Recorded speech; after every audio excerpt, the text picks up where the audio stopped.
Les duels de France Info et ce matin, le duel du jour oppose Sylvie Pierre Brossolette du Point à Laurent Geoffrin de Libération. Bonjour à tous les deux. Et ça va être la grande semaine de la présentation du budget.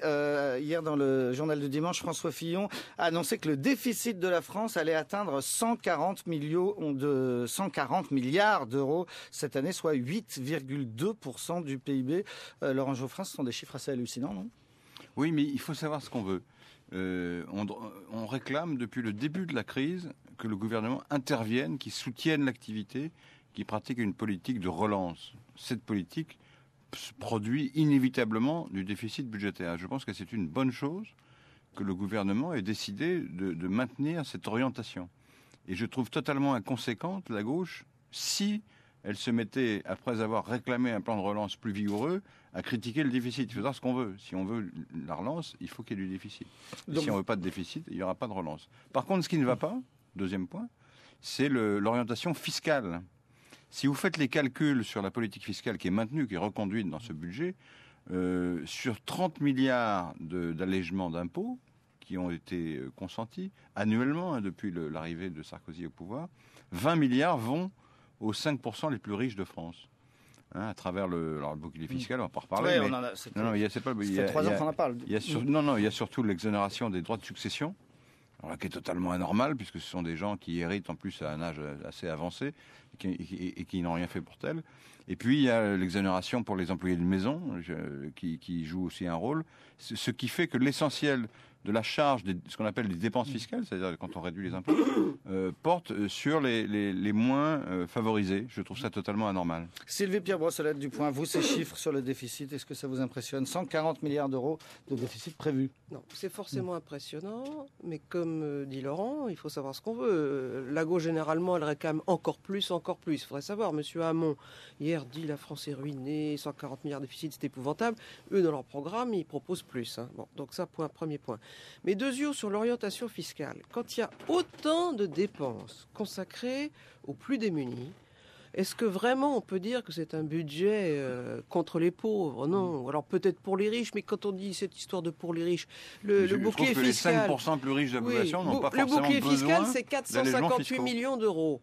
Alors, arrêtons de dire que c'était les 15 milliards. Il y a aussi beaucoup de... Et quand vous dites que c'est pour les 5% les plus riches, quand il y a dans les successions, il y en a aussi des modestes. Et puis, il y a la moitié des gens qui ne payent pas l'impôt sur le revenu. C'est quand la succession est grosse. En France, il y a moitié des gens qui ne payent pas l'impôt sur le revenu. Et quand on dit il y a beaucoup... Quand on dit il y a des mesures qui favorisent les riches, il y a aussi encore bien plus de mesures dans tout ce qui est distribué en ce moment qui favorisent les plus pauvres et les plus démunis en pleine crise. Toutes les mesures favorables au social qui ont été prises pour la crise. C'est Fillon qui l'a annoncé hier. Oui, mais c'est pas parce que Fillon annonce quelque chose que c'est vrai. Il a déjà été pris en flagrant délit de dire des bêtises. Non, ils vont prolonger toutes les mesures sociales qu'ils ont prises pendant la relance. C'est vrai, mais la relance, la relance va principalement aux entreprises. Je ne dis pas que c'est mal, mais qu'on ne dise pas que c'est... Les mesures pour les chômeurs, pour la formation professionnelle... Il y en a aussi, mais le gros de l'argent, c'est plutôt pour les entreprises. C'est aussi beaucoup pour ça a été présenté comme tel. Ils ont dit, voilà, on va aider l'investissement et non pas la dépense. Quand on aide l'investissement, c'est pour les entreprises. Ça aide à ce qu'il y ait moins de débauche. Je dis pas que c'est mal, mais qu'on ne dise pas que c'est pour les pauvres. Alors j'ai dû rater un épisode parce qu'on disait pendant des années qu'à 3% du déficit, l'euro explosait, l'Europe explosait. Là, on nous prépare à 8,2% du PIB de déficit. Sylvie Pierre Brossolette, expliquez-moi. La différence, c'est que c'est partout pareil. Et que quand on était le mauvais élève de la classe, évidemment, ça faisait mauvais dans le tableau, etc. Et puis maintenant, c'est vrai que les très grands pays, même l'Allemagne et l'Angleterre, ont des très gros déficits. La différence, c'est que nous, on part de pire. C'est-à-dire qu'ils avaient été, en tout cas l'Allemagne avait été plus raisonnable au point de vue du déficit et des dettes. Alors ils ont eu un mauvais passage, mais ils pourront plus facilement revenir à une situation assainie. Nous, on avait un passif. Alors ça va être plus dur. Laurent Geoffrin. Ce qui ne va pas en France, c'est que quand l'activité se ralentit, on fait du déficit, et quand l'activité augmente, on fait du déficit.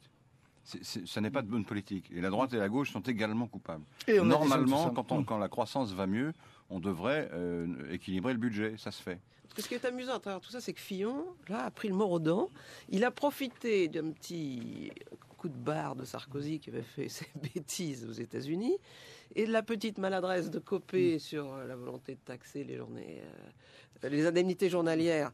En cas d'accident du travail. Bon, alors là, Il s'est rué dans le créneau, si je puis dire. Il s'est installé à la tête du journal du dimanche hier. Il a préempté le budget, comme si c'était absolument lui qui avait tout décidé, tout fait. Bref, il a coupé l'herbe sous le Je vais pied. dire un mot de cette- Et de Woerth et de Sarkozy. Avec un petit coup de baguette sur les doigts donc de François Fillon à Jean-François Copé, Laurent Geoffrin. Vous Enfin, l'avez il a remarqué dit, aussi il a dit, je comprends l'esprit. Ça veut dire Oui, qu'il- mais ça ne figurera pas dans le projet de budget. Absolument. La proposition Il va le de- laisser C'était une dépatouiller. mesure. Non, mais il faut voir la mentalité que ça dénote quand même. Parce que des niches fiscales, j'en connais, moi. Hein, par exemple, qu'on pouvait faire construire un yacht dans certains départements français en étant totalement exonéré de l'impôt sur le revenu. Voilà une niche fiscale intéressante. Ou alors Au les lieu d'aller- 7 000 euros des journalistes. Voilà Oui, une oui. niche fiscale intéressante, non Oui, mais c'est des gens moins riches quand même, en moyenne. Il y en a qui sont riches, mais peu. Enfin, on connaît beaucoup de niches fiscales qu'on pourrait supprimer avant de s'attaquer aux gens qui ont des accidents du travail. D'un mot là-dessus Bon, écoutez, je pense que c'est la première maladresse de Jean-François Copé, qui jusqu'ici avait fait un parcours un peu sans faute à tête du groupe.